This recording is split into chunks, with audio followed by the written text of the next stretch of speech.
Hello guys, welcome back to my channel. মাধ্যমিক পরীক্ষার্থীদের স্বাগত। আজকে আমি তোমাদের ফিজিক্যাল সায়েন্সের এবিটিএ টেস্ট পেপারে 241 নম্বর পেজ এই ভিডিওতে সলভ করে দিয়েছি, দেখে নাও। তার আগে ভিডিওটা একটা লাইক করে দাও, শেয়ার করে দাও। চ্যানেলে নতুন দর্শক হয়ে থাকলে চ্যানেলটাকে সাবস্ক্রাইব করে দাও, পাশে থাকা বেল আইকনটিকে অন করে অল নোটিফিকেশান অন করে দাও। তোমাদের এবিটিএ টেস্ট পেপারের লাইফ সায়েন্স ও ফিজিক্যাল সায়েন্সের পেজ সলভ করে দিয়েছি। ভিডিওর লিঙ্ক এই ভিডিও ডেসক্রিপশন বক্সে দেওয়া থাকবে, ডেসক্রিপশন বক্স থেকে দেখে নেবে। চলো বিভাগ ক একের 1 নম্বর প্রশ্ন। সবুজ ঘর প্রভাবের জন্য দায়ী হচ্ছে অতি বেগুনি রশ্মি। Option D.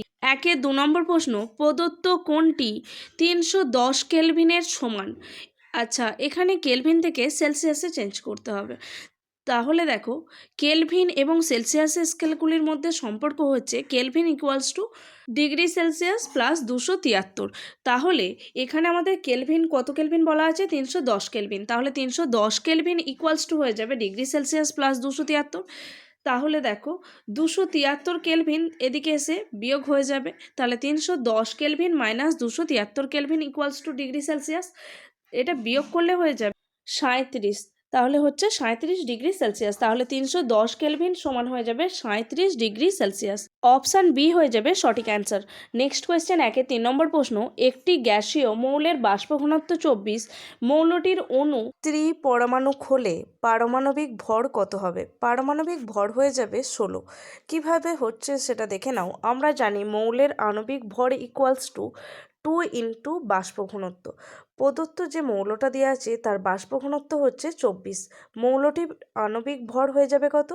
2 ইন্টু 24। 2 গুণ 24 করলে হয়ে যায় 48। মৌলটির অণু পরমাণু হলে মৌলটির আণবিক ভর হয়ে যাবে 3 ইন্টু পারমাণবিক ভর। সুতরাং মৌলটির পারমাণবিক ভর সমান হয়ে যাবে মৌলের আণবিক ভর বাই 3। তাহলে আমরা মৌলের আণবিক ভর পেয়েছি 48। পারমাণবিক ভর সমান হয়ে যাবে 48 ডিভাইডেড বাই 3। তাহলে হয় 16। সঠিক উত্তর অপশান বি। চলো নেক্সট কোয়েশ্চেন। 4 নম্বর প্রশ্ন। একটি তরলের আপাত প্রসারণ গুণাঙ্ক ও প্রকৃত প্রসারণ গুণাঙ্কের মধ্যে সম্পর্ক। ওয়াই এ আর ওয়াই আর এর মধ্যে সম্পর্ক হয়ে যাবে Y A less than Y আর। সঠিক উত্তর অপশান সি। চলো নেক্সট কোয়েশ্চেন। 5 নম্বর প্রশ্ন। ক্যামেরায় গঠিত প্রতিবিম্ব সদ ও অবশিষ্ট। সঠিক উত্তর অপশান এ। 6 নম্বর প্রশ্ন। এক বর্ণী আলোক রশ্মির প্রতিসরণের সময় কোন রাশিটি অপরিবর্তিত থাকে? এখানে কম্পাঙ্ক অপরিবর্তিত থাকে। অপশান বি হয়ে যাবে সঠিক অ্যান্সার। Next question. 7 নম্বর প্রশ্ন দেখো। ভোল্ট ইন্টু কুলম্ব কোন রাশির একক?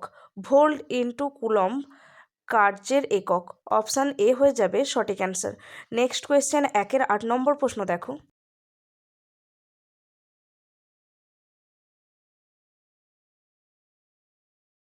একটি তড়িৎ কোষের অভ্যন্তরীণ রোধ স্মল আর ও বহিস্থ রোধ ক্যাপিটাল আর হলে বর্তনীর তুল্য রোধ কত হবে? বর্তনীতে তুল্য রোধ হয়ে যাবে small R plus capital R. Okay. Next question. 9 নম্বর প্রশ্ন। সৌরশক্তির মূল উৎস। সৌরশক্তির মূল উৎস হচ্ছে নিউক্লিয় সংযোজন। অপশান এ হয়ে যাবে সঠিক অ্যান্সার। 10 নম্বর প্রশ্ন। অম্লায়িত CuSO4 দ্রবণে H2S চালনা করলে কোন বর্ণের অধক্ষেপ পড়ে? কালো বর্ণের অধক্ষেপ পড়বে। অপশান সি হয়ে যাবে কারেক্ট অ্যান্সার। অম্লায়িত CuSO4 দ্রবণে H2S চালনা করলে কালো অধক্ষেপ পড়ে। এই অধক্ষেপের রাসায়নিক নাম হচ্ছে কপার সালফাইড CuS। বিক্রিয়াটা দেখো, CuSO4 প্লাস H2S বিক্রিয়া করে উৎপন্ন হচ্ছে CuS প্লাস H2SO4। CuS এর অধক্ষেপ পড়বে। Next question. 11 নম্বর প্রশ্ন। নিচের কোনটি ক্রিপ যন্ত্রে প্রস্তুত করা যায় না? এক্ষেত্রে সঠিক উত্তর হবে অপশান ডি। N2কে ক্রিপ যন্ত্রে প্রস্তুত করা যায় না। Next question. 12 নম্বর প্রশ্ন দেখো। শ্রেণী 13 একটি মৌল এম, ওই মৌলটির ক্লোরাইডের সংকেত কী হবে? MCl3। অপশান বি হয়ে যাবে সঠিক অ্যান্সার। এখানে আমি ব্যাখ্যা করে দিয়েছি, অবশ্যই ব্যাখ্যাগুলো ফলো করবে।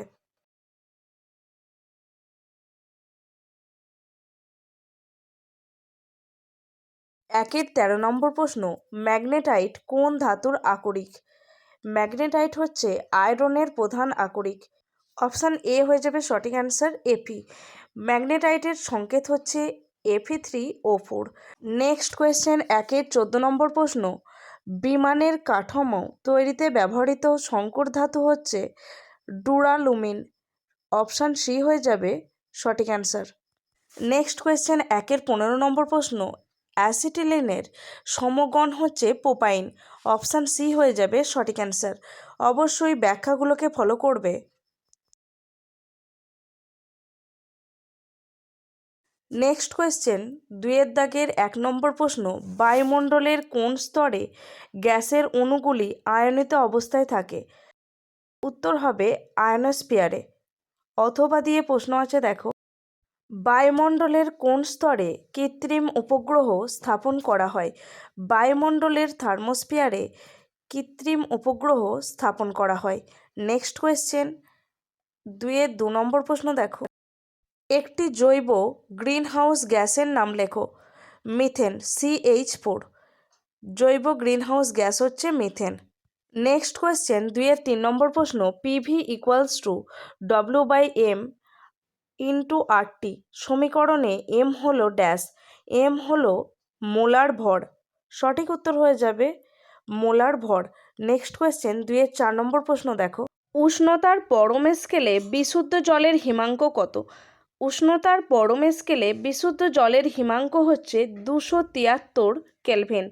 নেক্সট কোয়েশ্চেন 5 নম্বর প্রশ্ন দেখো, লোহার আয়তন প্রসারণ গুণাঙ্ক 36 × 10⁻⁻6 পার কেলভিন হলে দৈর্ঘ্য প্রসারণ গুণাঙ্ক কত হবে?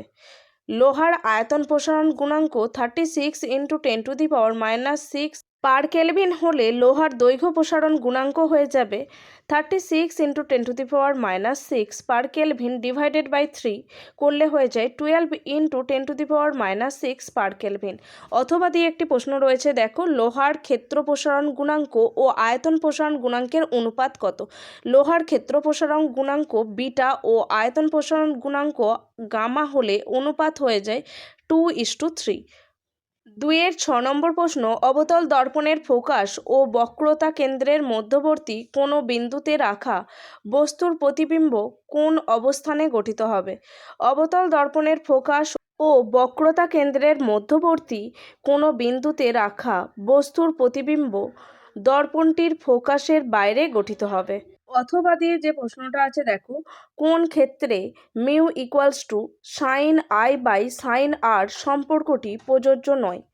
মিউ ইকুয়ালস টু সাইন I/সাইন R সম্পর্কটি অভ্যন্তরীণ পূর্ণ প্রতিফলনের ক্ষেত্রে প্রযোজ্য হবে না। নেক্সট কোয়েশ্চেন 7 নম্বর প্রশ্ন, 1 BOT সমান এর মান কত জুলের সমান হয়? 1 BOT সমান 3.6 × 10⁶ জুল। অথবা দিয়ে যে কোশ্চেনটি রয়েছে দেখো, যদি কোনো বিন্দুর তড়িৎ বিভব ভি হয় তবে কিউ পরিমাণ ধনাত্মক আধান ওই বিন্দুতে আনতে কত কার্য করতে হবে? যদি কোনো বিন্দুর তড়িৎ বিভব ভি হয় তবে কিউ পরিমাণ ধনাত্মক আধান ওই বিন্দুতে আনতে কৃতকার্য করতে হবে ভি ইন্টু কিউ। ওকে, কৃতকার্য সমান হয়ে যাবে V into Q. Next question 8 নম্বর প্রশ্ন, রোধাঙ্কের SI একক লেখো। রোধাঙ্কের SI একক হলো ওহম মিটার। 9 নম্বর প্রশ্ন, একটি তরল সন্ধিগত ধাতুর নাম লেখো। মার্কারি হচ্ছে একটি তরল সন্ধিগত ধাতু। নেক্সট কোয়েশ্চেন 10 নম্বর প্রশ্ন দেখো, এমন একটি যৌগের উদাহরণ দাও যেখানে সমযোজী ত্রিবন্ধন উপস্থিত থাকে। উত্তর হবে অ্যাসিটিলিন। অ্যাসিটিলিনে সমযোজী ত্রিবন্ধন উপস্থিত থাকে। অ্যাসিটিলিনের সংকেত C2H2। এটি হচ্ছে এমন একটি যৌগ যেখানে সমযোজী ত্রিবন্ধন উপস্থিত থাকে। 11 নম্বর প্রশ্ন, আলফা বিটা গামা রশ্মিকে ভেদন ক্ষমতার ঊর্ধ্বক্রমে সাজাতে হবে। এখানে হয়ে যাবে alpha less than beta less than gamma. Next দেখো, এখানে বাম স্তম্ভের সঙ্গে ডান স্তম্ভের সমতা বিধান করতে হবে। প্রথমে রয়েছে একটি ক্ষারীয় মৃত্তিকা ধাতু, সেটা হয়ে যাবে ম্যাগনেসিয়াম। Option D. কার্বন বিজারণ পদ্ধতিতে প্রস্তুত করা যায় জেডএনকে। জিঙ্ককে কার্বন বিজারণ পদ্ধতিতে প্রস্তুত করা যায়। ব্রোঞ্জে উপস্থিত থাকে এসএন। সন্ধিগত মৌল হচ্ছে সিইউ, কপার। তাহলে এখানে 12.1-এর সাথে হবে ডি, 2 নম্বরের সাথে হয়ে যাবে সি, 3 নম্বরের সাথে এ, আর 4 নম্বরটার সাথে হয়ে যাবে বি। চলো নেক্সট কোয়েশ্চেন। 2-এর 13 নম্বর প্রশ্ন দেখো, ক্রমবর্ধমান পরমাণুর আকার অনুযায়ী সাজাও। ফসফরাস, সোডিয়াম, অ্যালুমিনিয়াম, সালফারকে ক্রমবর্ধমান পরমাণুর আকার অনুযায়ী সাজাতে হবে। তাহলে হবে sulphur less than phosphorus, less than aluminium, less than sodium. অথবা দিয়ে কোশ্চেন আছে দেখো, একটি মৌলের পরমাণু ক্রমাঙ্ক 15 আধুনিক পর্যায় সারণীতে মৌলটির অবস্থান কি? পরমাণু ক্রমাঙ্ক 15, ইলেকট্রন বিন্যাস হয়ে যাবে 2,8,5। এর মৌলটি হলো ফসফরাস। এটি একটি অধাতু এবং পর্যায় সারণীর তৃতীয় পর্যায়ের 15 নম্বর শ্রেণীতে অবস্থিত। তাহলে পরমাণু ক্রমাঙ্ক 15 হচ্ছে ফসফরাসের। নেক্সট কোয়েশ্চেন, 2-এর 14 নম্বর প্রশ্ন, H2S গ্যাসের সংস্পর্শে সোডিয়াম নাইট্রোসাইড দ্রবণের বর্ণ কি হয়? দ্রবণের বর্ণ হয়ে যাবে বেগুনি রঙের। ওকে, নেক্সট কোয়েশ্চেন, 2-এর 15 নম্বর প্রশ্ন দেখো, ওলিয়ামের রাসায়নিক নাম কি? ওলিয়ামের রাসায়নিক নাম হচ্ছে পাইরোসালফিউরিক অ্যাসিড। ওলিয়ামের রাসায়নিক নাম পাইরোসালফিউরিক অ্যাসিড। নেক্সট কোয়েশ্চেন, অসওয়াল্ড পদ্ধতিতে HNO3 এর শিল্প প্রস্তুতিতে ব্যবহৃত অনুঘটক কি? শিল্প প্রস্তুতিতে ব্যবহৃত অনুঘটক হচ্ছে প্লাটিনাম, রোডিয়াম, তারজালি ব্যবহার করা হয় অনুঘটক হিসাবে। নেক্সট কোয়েশ্চেন, 2-এর 17 নম্বর প্রশ্ন, PTFE এর মনোমারটির নাম লেখো। PTFE এর মনোমারটির নাম হচ্ছে টেট্রাফ্লোরোইথিলিন। PTFE এর মনোমার হচ্ছে টেট্রাফ্লোরোইথিলিন। নেক্সট কোয়েশ্চেন, অথবা দিয়ে রয়েছে CH3CH2 CHO এর কার্যকারী মূলক ঘটিত সমবয়বটির নাম কি? সমবয়বটির নাম হচ্ছে CH3COCH3, যা অ্যাসিটোন নামে পরিচিত। ওকে, নেক্সট কোয়েশ্চেন, 2-এর 18 নম্বর প্রশ্ন, IUPAC নাম লিখতে হবে CH3 single bond CH double band CH2। এটার IUPAC নাম হচ্ছে 1-প্রোপিন। আজকে এই পর্যন্ত। এই ভিডিওটা ভালো লাগলে অবশ্যই একটা লাইক করো, শেয়ার করো। চ্যানেলে নতুন দর্শক হয়ে থাকলে চ্যানেলটাকে সাবস্ক্রাইব করে দাও, পাশে থাকা বেল আইকনটিকে অন করে অল নোটিফিকেশান অন করে দাও। তোমাদের ABTA টেস্ট পেপারের প্রত্যেক পেজের ভিডিও লিঙ্ক, লাইফ সায়েন্স ও ফিজিক্যাল সায়েন্সের প্রত্যেক পেজের ভিডিও লিঙ্ক এই ভিডিওর ডেসক্রিপশন বক্সে দেওয়া আছে। ডেসক্রিপশন বক্স থেকে দেখে নেবে। Thanks for watching.